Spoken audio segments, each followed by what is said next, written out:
Buenas tardes, buenas noches, amigos, amigas, gracias por la sintonía.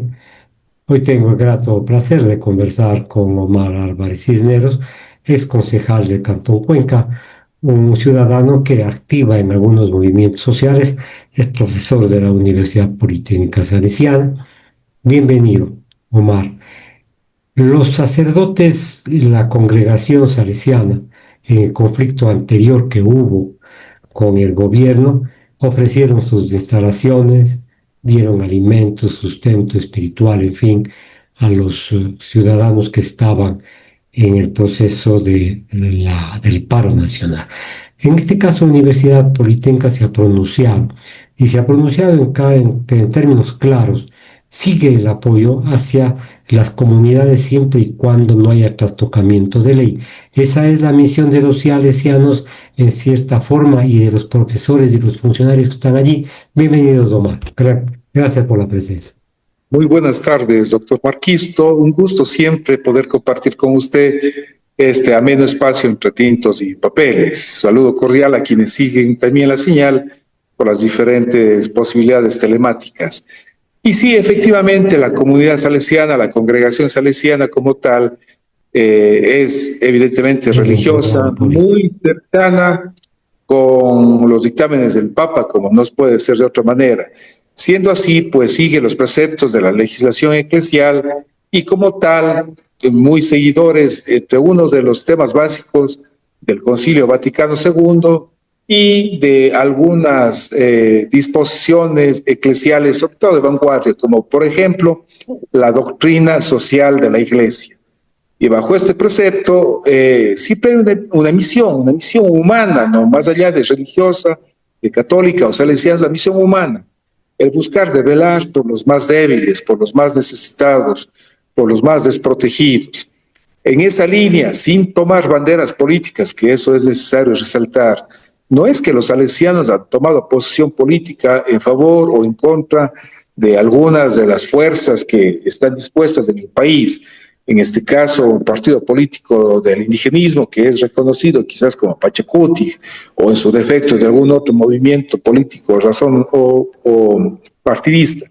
Es más bien la misión de la Iglesia de estar atentos a apoyar a los más desfavorecidos. Históricamente, si usted recordará, doctor Marquito, no solo en los últimos 2, 3 años, sino hace ya más de una década o dos quizás, ha tenido esta posición. En Quito, por ejemplo, la sede de la Universidad Politécnica Salesiana, que está en El Jirón, es muy cercano a los lugares estratégicos políticamente hablando. Y claro, el indigenismo, que dicho sea de paso, muchos de los dirigentes indígenas han sido formados quizás desde las bases en las misiones andinas salesianas que tenemos alrededor de Salinas de Guaranda. Y quizás decía algunos de ellos que se han formado en la Universidad Salesiana, solían acudir a los predios de su universidad a pedir pues que haya acogida en primera instancia, a recibir a los indígenas que cuando hacen las movilizaciones de diferentes regiones del país, pues llegan a Quito y buscan un lugar en donde pernoctar. Habían encontrado ese espacio, como decían, los predios de la UPS, porque están muy cercanos al Parque del Arbolito en Quito. Esto desde una posición, digamos que coyuntural, una posición geográfica. Luego también conocedores desde la filosofía salesiana siempre se va a estar cercano al lado del más débil. Y la razón no pide fuerza, estimado doctor Marquito, pues el indigenismo como tal son débiles frente a la posición de un gobierno. Está sucediendo hoy por hoy es algo similar quizás. En esa línea, recalcaré una vez más, no es que la universidad toma posición política, sino más bien asume la condición de misión eclesial, particularmente asumiendo lo que dispone la doctrina social de la Iglesia, de velar por los más pobres, de velar por los más necesitados. Bien, efectivamente la doctrina social de la Iglesia ha servido para que haya muchos avances dentro de este concepto de la solidaridad, dejando al lado el concepto que se manejó en muchos tiempos como la caridad. Entiendo que la misión política de ustedes, la misión social de ustedes es muy clara, muy amplia. Por eso mismo, La pregunta viene, ¿ustedes difieren en algún momento con el pensamiento de otras agrupaciones religiosas, dominicos, en fin, no voy a profundizar, pero ustedes difieren con ellos en el comportamiento y en el hacer bien, estar cerca de los sectores populares débiles y además de eso, apoyar para que, como usted decía, con la universidad, con el conocimiento, para que estos grupos, como el indigenismo, que muchos lo toman en forma despectiva, crezca y puedan reclamar sus derechos, Omar? Mire, no creo que seamos los únicos, los salesianos de su conjunto, no, más bien, no sé si pensar que todas o al menos la mayoría de las congregaciones religiosas tienen en sus declaraciones estos principios. Incluso el trabajo que hacen los salesianos no es exclusivo de los salesianos, es uno de los varios agrupaciones políticas, congregaciones religiosas que han optado por su servicio. En el caso salesiano, desde la doctrina social de la Iglesia y desde los propios cánones que han sido dispuestos desde su fundación, es siempre estar junto a los más pobres, a los sectores más desprotegidos. En este caso salesiano, particularmente son los jóvenes. Y mire que en las ciudades de Quito, Guayaquil, Esmeraldas, acá en Cuenca, hay obras salesianas que son obedientes a la esencia de la salesianidad. El proyecto Chicos de la Calle, como algunos lo conocen, otros lo conocen, el proyecto Paces, son sendos proyectos que están afincados, en el caso de Guayaquil, en las zonas de más alto riesgo. Por ahí se hace esa presencia pastoral, educativa, formativa. En el caso es un ejemplo, digamos, una condición especial que se ha producido. Están presentes en los sectores alrededor de Bastión Popular en Guayaquil, en donde ni la propia policía puede ingresar por lo difícil que es el entorno, pero han sabido aceptar la presencia de la misión de la Iglesia porque reconocen que no se trata, y en esto quizás hay que ser también muy enfáticos, no es que se esté tomando una posición partidista, política, sino es esa medida esencial de estar junto al que más necesite para buscar solidariamente ayudarles a salir de esas condiciones quizás deprimidas que tiene a través de la educación, a través de la formación, pues de los talleres y oficios que puedan desde los salesianos entregarse y ayudar, dicho de alguna manera, de esa forma, para que los chicos, las chicas y luego ya las personas adultas sean personas, como decía nuestro eslogan desde la época del fundador Don Bosco, ser un buen cristiano, pero también ser un honrado ciudadano, que aporte a la sociedad, que sea parte de la sociedad, que ayude a otros. Esos son los preceptos básicos. Desde ahí pues se hace el trabajo, la gestión y pues las presencias que correspondan dentro de esa misión de iglesia, de esa misión solidaria. Esta visión que usted acaba de decir, al margen de la cuestión política, entiendo que todos los actos que uno realice, pues caen dentro del ámbito, si usted quiere, político. Ustedes han optado por la opción de los pobres, la educación, que es una tarea increíblemente grande por parte de los salesianos.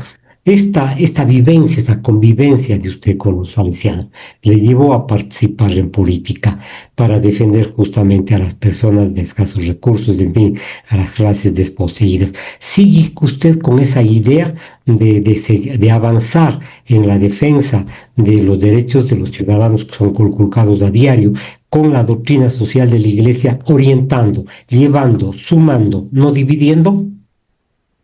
Por supuesto. Mire, doctor Marquito, me precio quizás de haber sido formado por los salesianos, colaborar con los salesianos y mis concepciones personales, pues posiblemente son influidas también por ese pensamiento salesiano, sobre todo la doctrina social de la Iglesia. Y es una convicción personal el estar también en la defensa de los más pobres. Como en alguna ocasión algún maestro me decía, mira, si tienes a dos personas que requieren tu atención, el uno es un rico y el otro es un pobre, por vocación tienes que dedicarte a trabajar con el pobre. Una manera muy directa de decir de cuál es nuestra opción ante una realidad. No es que seamos excluyentes, pero si se toca tomar una decisión, pues la decisión nuestra será siempre estar con los sectores menos favorecidos, que quizás, para no usar ese término peyorativo de pobreza, los que menos oportunidades han tenido, los que han sido excluidos históricamente, los que requieren ese apoyo solidario, social, para que buscamos de tener, no una igualdad, que esa es una utopía que nunca vamos a llegar, pero sí por lo menos buscar de ser equitativos en nuestro tratamiento. Así es que sigo firme en esa convicción, pues estoy también del lado de los que serían los más débiles. Y claro, en mi caso soy un seglario, no soy sacerdote, ni mucho menos un religioso confesional, pero como seglario, con estos principios de formación, considero que todos, como usted bien decía, doctor Marquito, tenemos que inmiscuirnos en la política. Personalmente tomé una decisión en algún momento de dar un paso adelante en una política activa, quizás en una política partidista. Por supuesto, todos los seres humanos somos políticos, pero pasar ya a ese lado de política partidista ya es tomar una definición precisa de estar junto a quien corresponda. Pero esto no quita, doctor Marquito, que en sus convencimientos de formación seamos conscientes de que como sociedad, como una sociedad, digamos que culta, las cosas tienen que decidirse por el diálogo, por el consenso. No se trata de imponer, aquí nadie es dueño de la verdad. Más bien es un intento de construir una sociedad de manera conjunta. Y cuando decimos construir de manera conjunta, es que tenemos que escucharnos y tenemos que, ahí sí, inclinados a esas doctrinas socio-religiosas, tenemos que también esas decisiones mirar por el más débil, no por el que más tiene, sino por el que menos tiene. La opción es más difícil, por cierto, porque el poder engolosina y el poder corta hasta cierto punto la visión de los problemas sociales. Pero usted acaba de decir una verdad. La Rerum Novarum 1895 con Papa León XIII fue quien inició esta doctrina social de la Iglesia, ahora se ha profundizado. Esta posición suya política de la concepción universal al margen de estos apegos, yo diría, irracionales en algún momento de ciertos líderes, le lleva a usted a plantear algunas preguntas, algunas soluciones. Estamos viviendo un momento aciago en la República del Ecuador, un momento difícil, una confrontación que ya ha cobrado vidas humanas. Estamos en una situación que yo diría lamentable. ¿Cuál es su posición como hombre, como humanista, como gente que practica la doctrina social de la Iglesia y que la tiene usted en sus actos públicos y privados, Omar? Y doctor Marquito, creo que lo que voy a decir no es quizás ninguna novedad. Además, mucho me satisface pensar que la gran mayoría de los sectores ciudadanos compartimos este criterio. Primero, si me permite, de rechazar radicalmente lo sucedido el día domingo cuando los señores de la fuerza pública, los militares, a mansalva, como vulgares montoneros, agredieron a dos personas que estaban en el piso, que estaban indefensos, en el supuesto no consentido de que no sabían que uno de ellos incluso estaba, no sé si ya falleció o estaba agonizando, pero es notorio ver en las redes cómo desde los vehículos militares, con sendas armas, con lo que representa la fuerza pública, a dos indefensos ciudadanos le patean, le golpean en el piso. Esa es una acción cobarde, con todo el respeto, doctor Marquito. Entonces no podemos pensar que ese accionar es el correcto. De ahí que rechazamos radicalmente esta extrema uso de fuerza, en algunos casos absurda, para tratar de imponer un criterio, un pensamiento desde el gobierno y hacer de oídos sordos las necesidades del clamor de los sectores sociales al que hacíamos referencia. Nosotros creemos que la opción que tiene que darse es, como explicaba hace un momento, tendría que ser sobre el diálogo. Recordemos que estamos viviendo un momento crítico y difícil a raíz de una decisión unilateral, inconsulta, impopular, como lo es el incremento de golpe del precio del diésel. Una medida radicalmente fuerte que todos los sectores sociales han rechazado, quizás en primera instancia, pero que sobre todo, y esta es la parte a lo mejor difícil, tal vez de explicar y posiblemente más difícil de entender, la medida que tomó el gobierno, una medida que algunos dicen que es necesaria, en el supuesto no consentido que así sea, pero es una medida totalmente inequitativa. El incremento del precio del diésel,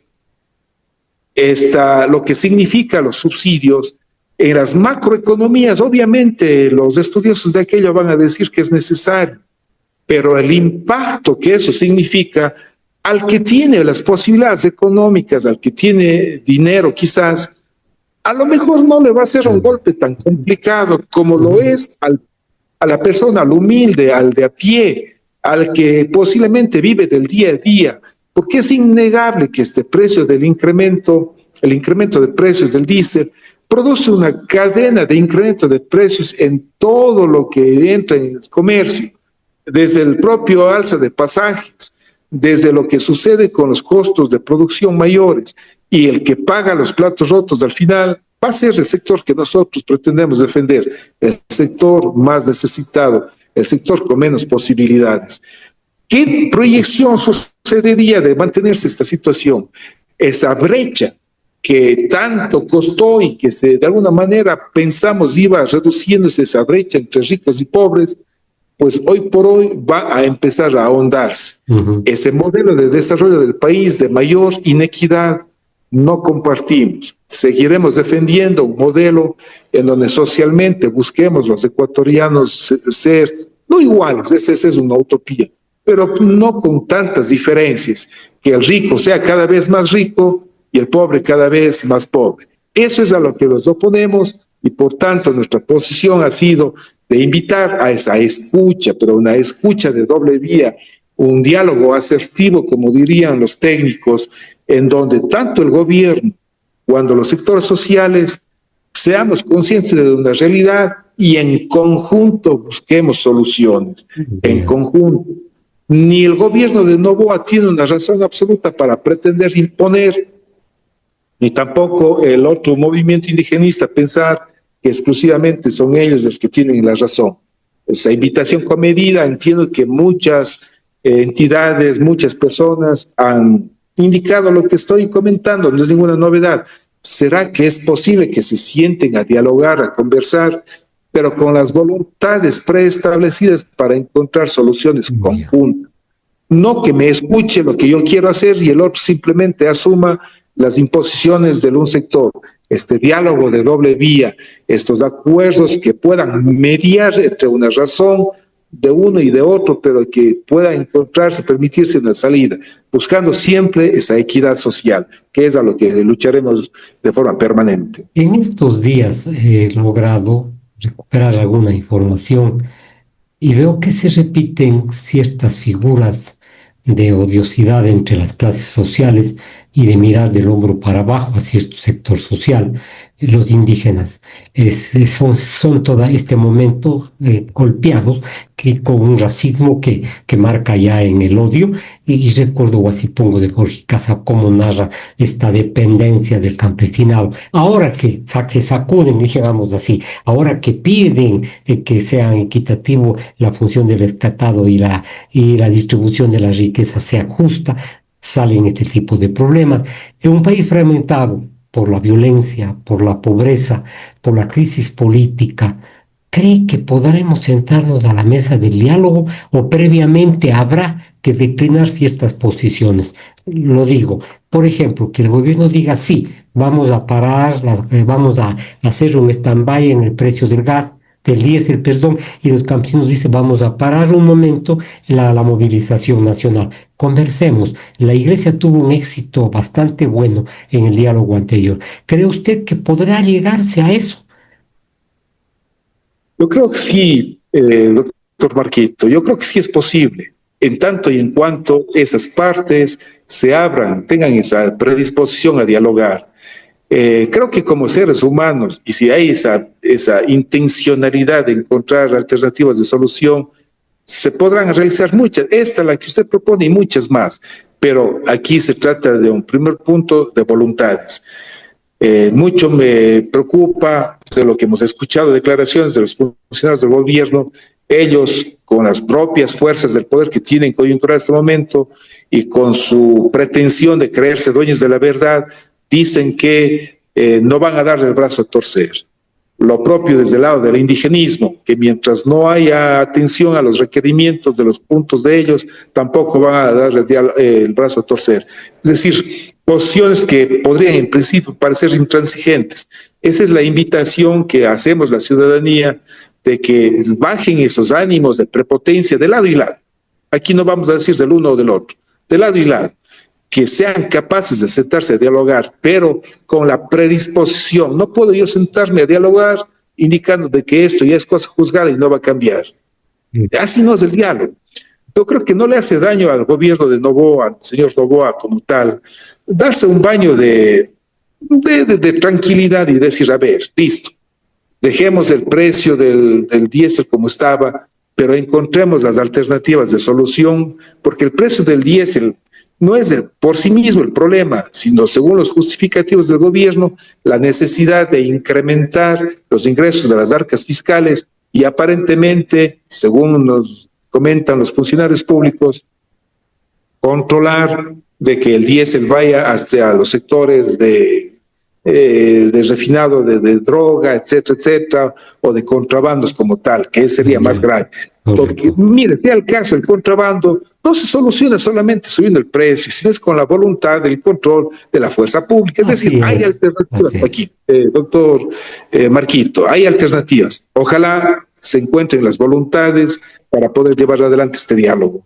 ¿Usted cree que dentro del poder del Estado, incluso por la prepotencia de ciertos funcionarios que miran del hombro para abajo, podrían hacer una autocrítica, incluso dialéctica, decir para proponer nuevas soluciones, pero criticarse en lo que estamos mal? O los adulones no le dejan al presidente, los adulones que están al mando del gobierno no son lo suficientemente pilas, tomando un término de los jóvenes, para ver cómo se ha destruido el tejido social y que debe ser reconstruido el mismo. Pero mire, un poco me permite esa sonrisa porque usted dice adulones a los que seguramente son conscientes de lo que usted comenta en la realidad social, pero que no se atreven a decirle al presidente so pena de cuidar su puesto de trabajo. O sea, hay que ser crudos y fuertes. Entonces, les rinden pleitesía al presidente más allá de una sana crítica, una crítica necesaria para hacerle entender al presidente que lo que está sucediendo en el país está destruyendo de una manera grave y crítica el entretejido social. Y que pues ojalá haya alguien que le diga dentro de su espacio íntimo de poder que se den la oportunidad de pensar de que sí es posible sentarse a dialogar y encontrar soluciones que satisfagan a las dos partes. Yo creo que sí, somos inteligentes, somos una sociedad culta que ante una intencionalidad, si es que existe, por supuesto, vamos a encontrar esas soluciones, pero cuando escuchamos declaraciones, días atrás le escuchó al presidente decir algo que suena a usted decía hace un rato una frase crítica, lleno de racismo, un racismo absurdo, que a los indios les van a mandar sacando del país. El chico, perdón, debo decir que yo también con mis años, el chico presidente, no mire lo que está diciendo. Lejos de calmar los ánimos, más bien produce mayor rechazo, por lo que denota en sus expresiones. De esa forma no construimos. Hay que bajar el tono de diálogo, hay que bajar estos calificativos mutuos que son hirientes y más bien sentarse. Y eso entendemos que el alcalde de Guayaquil, el propio alcalde de Cuenca y otras instancias se han ofrecido para intermediar, la propia iglesia quizás, intermediar que seamos capaces, que sean capaces de sentarse a dialogar. Las cosas están yendo cada vez de mal en peor, doctor Marquito. Lo que en un principio parecía un foco pequeño, fácil, entre comillas, de controlar en la provincia de Imbabura, hoy por hoy se ha extendido y ya está tomando fuerza en muchas provincias y quizás en gran parte del país. No vaya a ser que esto sea el preludio de un problema mucho más grave, como aquel gran novela, La crónica de una muerte anunciada, en términos de que pueda ser la caída del propio gobierno. Correcto, estoy de acuerdo con usted. Las circunstancias se van dando, se van cuajando, se van hilando. Nosotros los periodistas tenemos una visión muy clara de lo que está pasando, pero nos ignoran. Los grandes medios de comunicación hacen su opinión siempre pues sesgada a los grupos de poder. Pero la solución, plantean algunos, es la militarización del país para poder aguantar a los grupos que se insubordinan contra el poder. Pero al mismo tiempo me preocupa una circunstancia y lo voy a hacer franco. Ustedes, según Don Bosco, tienen el trabajo frente a los jóvenes. los jóvenes están creciendo en las pandillas, en las jorgas criminales. No está siendo esto un resultado de la exclusión de la sociedad al futuro del país, a los jóvenes. Se nos va a volver más difícil después corregir las situaciones de inseguridad, las situaciones de falta de empatía de los grupos sociales. Es un entramado extraordinariamente complejo. No hay una sola razón que podamos decir que corrigiendo aquello se va a solucionar.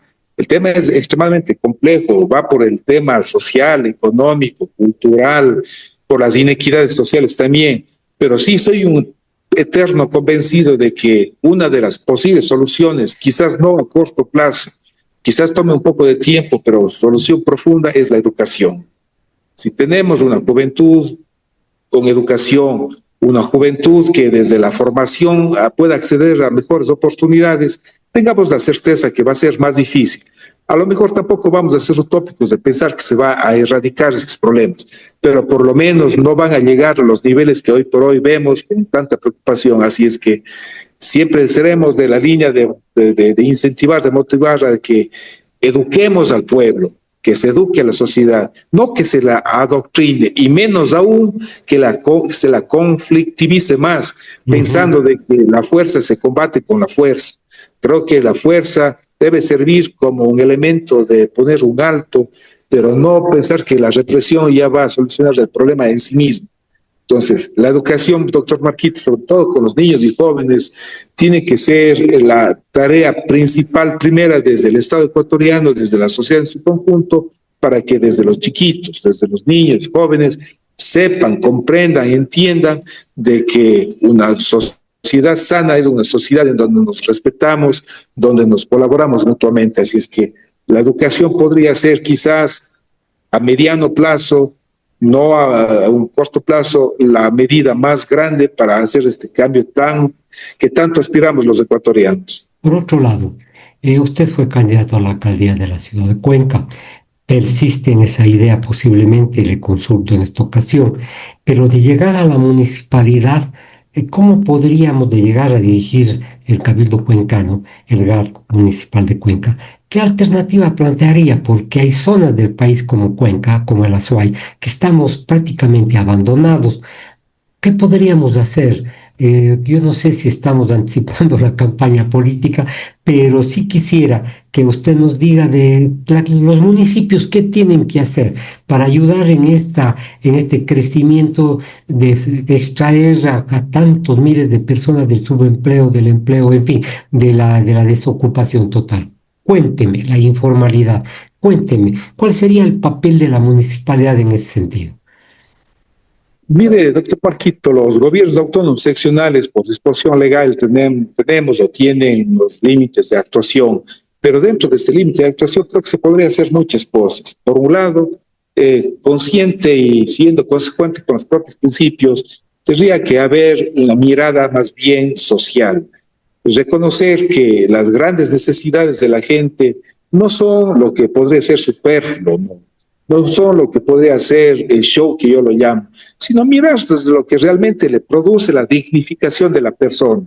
Una mayor atención con la obra pública, un camino que podría ayudar a mejorar los índices de empleabilidad y al mismo tiempo de atención en temas de agua potable, en temas de alcantarillado, en temas de acceso de vías más razonables. Es decir, que los pocos recursos que se les pueda disponer sean maximizados en su uso a través de la atención a los sectores que menos han sido favorecidos. El show, el contrato de los artistas, en fin, no son la primera misión de lo que tiene que preocuparse el municipio, sino atender estas grandes necesidades. Colaborar, porque no también, aunque no es una situación exclusiva de los municipios, pero tampoco es excluyente el hecho de que se atiendan también al sistema educativo, particularmente en los sectores rurales. Da vergüenza, da pena. Es decepcionante ver las condiciones, cómo se desarrolla la educación, entre comillas, sobre todo en los sectores lejanos al centro urbano. Creo que ahí el municipio sí puede actuar solidariamente con las propias comunidades, puede sumar esfuerzos para tener una atención más digna en lo educativo, lo propio en salud, Quizás los hospitales que se hace el señor alcalde, pues está muy bien, nadie dice que es una cosa que esté mal realizada, pero ¿cómo llegamos a la atención hacia el que más requiere, en los sectores más lejanos, en Molleturo, en algunas parroquias, en algunos anejos en donde casi que no llega la atención desde lo público? Creo que ahí hay una misión que bien pueden los municipios complementar con el propio Estado ecuatoriano y con las propias comunidades. Desde esa mirada, como le decía, desde lo social, desde generar políticas públicas en donde prime la atención social. En el caso, recalco territorialmente, el sector rural, pero también en el lado urbano, desde los sectores etarios. Hoy por hoy, a propósito, doctor Marquito, ayer celebrábamos o conmemorábamos más bien el Día Internacional del Adulto Mayor, un sector social que no está siendo mirado con la responsabilidad del caso y representa hoy por hoy el 8% de la población. Pero ¿qué políticas públicas hay al respecto? Miren, no las hay o son muy pocas. Ahí es un trabajo en donde los municipios, los gobiernos autónomos pueden centrar también su mirada, ser más eficientes, más eficaces con el uso de recursos, poniendo como prioridad la atención a los sectores que más lo requieren. Después de la revolución, después de la reforma de Córdoba, las universidades en el mundo entero, en América Latina especialmente, tomaron una nueva visión, la universidad hacia el pueblo, la universidad fuera de sus paredes. ¿Qué papel podría cumplir la universidad? Porque le soy franco, medio a medias, perdone la palabra, medio como lo hago para decir que sí, pero las universidades en la década del 80, del 90 fueron luz en la política ecuatoriana. Y entonces, ¿qué pasa? Las universidades, la iglesia, que creo que en estos tiempos ha disminuido en su guía, ¿qué cree usted que puedan hacer? Porque es importante, las universidades deberían plantear soluciones y no una verborrea barata, y es más, una confrontación entre las instituciones para ver quién califica mejor en los estándares internacionales y quién tiene más alumnos. Pues, doctor Marquito, la universidad, por esencia, es la cuna del pensamiento, en donde se gesta el pensamiento social, en donde se debe generar los grandes liderazgos. Con mucha pena, sí, comparto con usted, quizás en los últimos 20, 30 años se ha venido a menos. La universidad se ha convertido, a lo mejor, en el mejor de los casos, en un espacio de conocimiento, en un espacio de ciencia, pero se ha dejado de lado ese espacio de desarrollo social, de generación de liderazgos, de generación quizás de utopías, pero desde esas utopías nos permitían caminar y encaminar a una sociedad. Ahí yo creo que habría que recuperar, no un espacio, como hace un momento decíamos, tomando el tema de iglesia, no es un tema de tomar posiciones político-partidistas, pero sí un espacio en donde la promoción política lleve a generar liderazgos, a reconocer cuáles son las realidades sociales y desde ese liderazgo producir o tratar de motivar los cambios. Recordemos que desde las universidades van a ser en donde salen los que luego serán actores sociales determinantes, tanto en lo público cuanto en lo privado.